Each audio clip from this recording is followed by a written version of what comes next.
आज हम इस वीडियो में करेंगे क्लास 6 हिंदी मंजरी बुक का पाठ 14 लोकगीत पाठ के प्रश्न अभ्यास।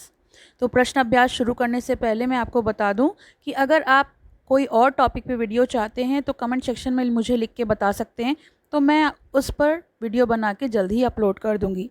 चलिए इस पाठ के प्रश्न अभ्यास शुरू करते हैं। प्रश्न अभ्यास का प्रश्न 1, कुछ करने को। निम्नांकित अनुच्छेद को ध्यान से पढ़िए और अपने साथियों से पूछने के लिए 5 प्रश्न बनाइए। तो यहाँ पर एक अनुच्छेद दिया है जिस पर हमें 5 प्रश्न बनाने हैं। भारतीय ऑर्केस्ट्रा के योग से भी लोकगीत गाए जाते हैं। इन्हें एक या अनेक लोग मिलकर गाते हैं। अधिकतर एक लड़का और एक लड़की एक दूसरे के जवाब के रूप में या एक साथ मिलकर भी इन्हें गाते हैं। इस प्रकार के गीत वस्तुतः पश्चिम और नए भारत के मिले जुले प्रयास हैं। मधुर, तेज या ढीले कृत्रिम स्वर में ये गीत गाए जाते हैं। यद्यपि ये शास्त्र की दृष्टि से नग्न हैं, तथापि अब काफ़ी लोग लोकप्रिय हो गए हैं। ये देसी, विदेशी और अशास्त्रीय आवारू गाने के बिगाड़े रूप हैं, यानी ये किसी भी तरह से शास्त्रीय संगीत के अंतर्गत नहीं आते। तो हमें इस अनुच्छेद पर 5 प्रश्न बनाने हैं। तो चलिए प्रश्न उत्तर इस प्रकार होगा। इसका प्रश्न 1 बनेगा, इन्हें कितने लोग गाते हैं। दूसरा, अधिकतर ये कितने लोगों द्वारा गाया जाता है।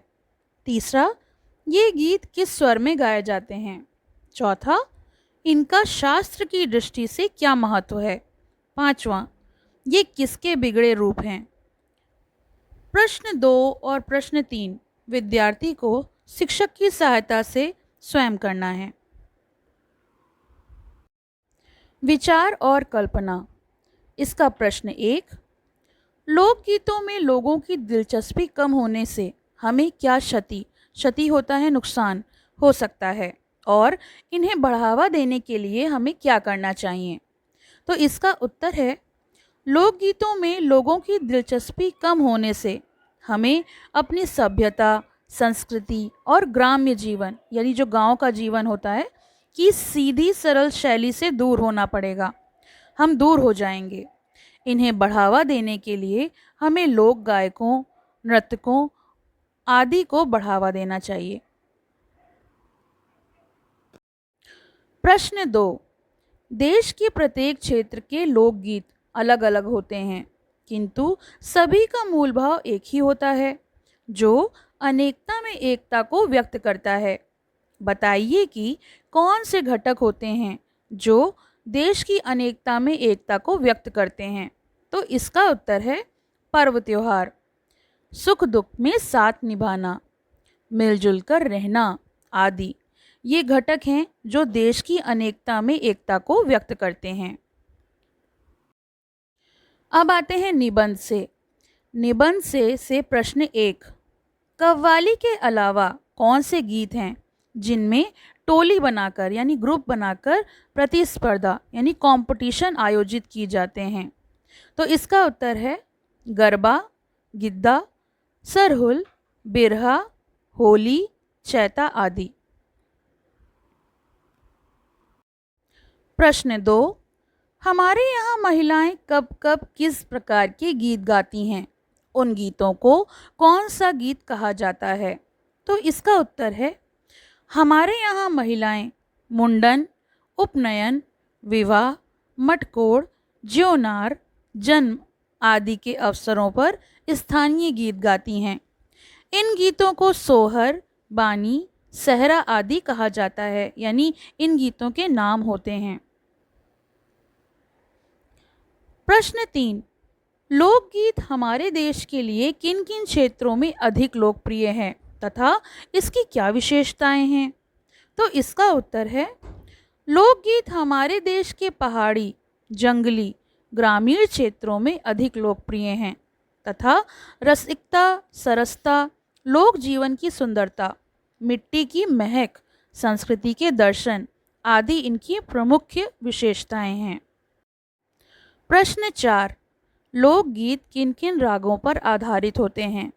तो इसका उत्तर है लोकगीत साधारणतः पीलू, सारंग, दुर्गा, सावन, सौरठ आदि रागों पर आधारित होते हैं।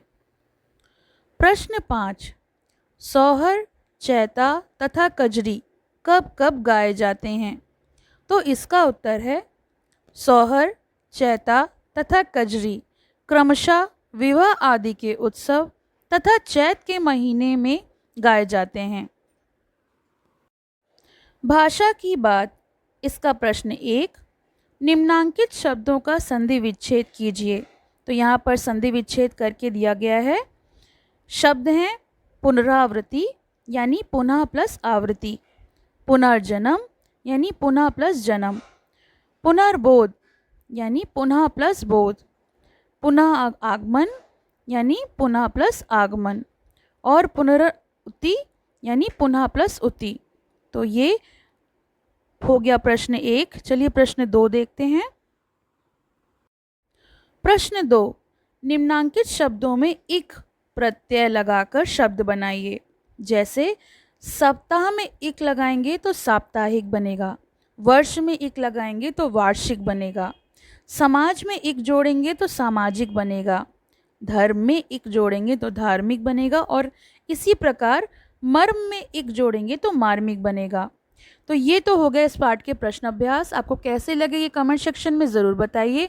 पसंद आए तो लाइक का बटन दबाइए और ज़्यादा से ज़्यादा शेयर करिए। और अभी तक आपने मेरे चैनल को सब्सक्राइब नहीं किया है तो सब्सक्राइब करना ना भूलें और बेल आइकन को प्रेस करना ना भूलें, जिससे कि आपको आने वाले वीडियोस के अपडेट्स मिलते रहें।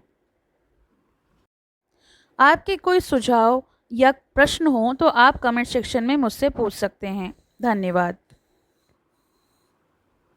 पसंद आया हो तो लाइक करें, शेयर करें और चैनल को सब्सक्राइब करें।